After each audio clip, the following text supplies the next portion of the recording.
Shalom jemaat yang terkasih, mari kita mengikuti Sapa Sabda dari Pedoman Saat Teduh 4B GKI Residen Sudirman, Kamis 28 Mei 2020, dengan tema Tuhan yang berkuasa. Mari kita berdoa. Tuhan yang penuh kasih, saat ini kami mau merenungkan firman-Mu, kiranya firman-Mu bisa menjadi pedoman di dalam kehidupan kami. Di dalam nama Tuhan Yesus kami berdoa. Amin. Bacaan diambil dari Bilangan pasal 11 ayat 24 sampai 30. Setelah Musa datang keluar, disampaikannya firman Tuhan itu kepada bangsa itu. Ia mengumpulkan 70 orang dari para tua-tua bangsa itu dan menyuruh mereka berdiri di sekeliling kemah. Lalu turunlah Tuhan dalam awan dan berbicara kepada Musa, kemudian diambilnya sebagian dari roh yang hinggap padanya dan ditaruhnya atas ke-70 tua-tua itu. Ketika roh itu hinggap pada mereka, kepenuhanlah mereka seperti nabi, tetapi sesudah itu tidak lagi.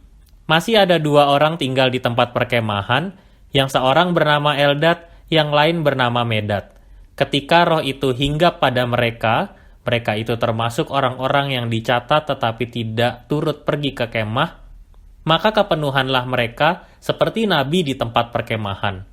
Lalu berlarilah seorang muda memberitahukan kepada Musa, Eldad dan Medad kepenuhan seperti nabi di tempat perkemahan. Maka menjawablah Yosua bin Nun yang sejak mudanya menjadi abdi Musa, Tuanku Musa, cegahlah mereka. Tetapi Musa berkata kepadanya, apakah engkau begitu giat mendukung diriku? Kalau seluruh umat Tuhan menjadi nabi, oleh karena Tuhan memberi rohnya hinggap kepada mereka. Kemudian kembalilah Musa ke tempat perkemahan, dia dan para tua-tua Israel. Kita senang jika kita memperhatikan para pemimpin yang penuh dengan hikmat dan kebijaksanaan dari Tuhan untuk melakukan tugas dan tanggung jawabnya. Kita bisa lebih yakin dan tenang karena apa yang dilakukannya pasti didasarkan pada tuntunan Tuhan. Hari ini kita belajar bersama dari kisah Musa yang saat itu menjadi pemimpin bangsa Israel. Kitab Bilangan berisi kisah perjalanan bangsa Israel menuju Tanah Perjanjian. Perjalanan itu tentu bukanlah perjalanan yang mudah dan menyenangkan, tetapi menjadi perjalanan yang penuh tantangan dan cobaan. Di balik itu semua, Tuhan terus-menerus mengasihi mereka. Tuhan memimpin mereka dengan memberikan segala sesuatu sesuai dengan kebutuhannya. Di zaman itu, suara Tuhan lebih sering terdengar ketika Tuhan ingin menyampaikan perintah dan maksudnya.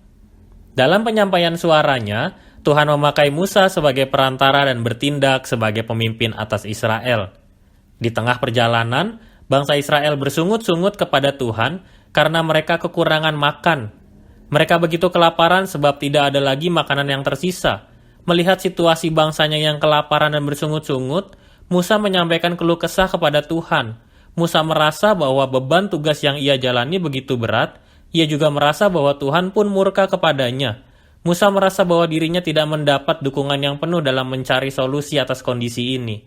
Ia meminta Musa untuk mengumpulkan para tua-tua agar terbagi beban tugasnya. Tuhan juga berjanji akan memberikan daging untuk dimakan, bahkan jumlahnya sampai lebih dari cukup. Ketika Tuhan menyampaikan janji itu, Musa tidak langsung yakin, tetapi Tuhan mampu membuatnya percaya akan janji tersebut. Dengan demikian, karya Tuhan lebih mudah dipahami oleh Musa. Tuhan berkarya dengan memberi kepada para tua-tua roh yang ada pada Musa. Pemberian roh ini menunjukkan bahwa roh itu hadir pada para tua-tua dan mereka dimampukan untuk berkarya. Walau dikatakan bahwa kehadiran roh itu tidak lama, tetapi mampu menolong Musa dalam menanggung beban tugasnya. Peristiwa hadirnya roh Tuhan juga terjadi pada Eldad dan Medad yang tidak hadir dalam pertemuan itu. Mereka dikuasai oleh roh Tuhan. Hal ini menunjukkan tentang kekuasaan atau otoritas Allah yang mampu memberi roh kepada siapa saja. Ketika Yosua tahu bahwa Eldad dan Medad juga menerima roh, ia meminta Musa untuk mencegah mereka. Musa menolak apa yang diinginkan Yosua dengan menyatakan bahwa memang lebih baik jika roh itu menyertai seluruh bangsa. Kuasa Tuhan tidak hanya mampu membuat orang-orang yang lapar menjadi kenyang, tetapi sekaligus mampu membuat mereka benar-benar disertai oleh Tuhan melalui karya roh yang hadir di dalam kehidupan mereka. Tuhan adalah pemimpin kehidupan kita yang penuh kasih sayang. Ia murka kepada bangsa Israel karena penyertaannya yang luar biasa dibalas dengan keluh kesah. Tuhan tidak hanya memberikan makanan, tetapi juga memampukan para tua-tua membantu Musa memimpin Israel, dan karya itu datang dari Tuhan sendiri. Mari saat ini kita merenungkan kehidupan kita masing-masing. Berapa kali kita mengeluh tentang hidup kita kepada Tuhan?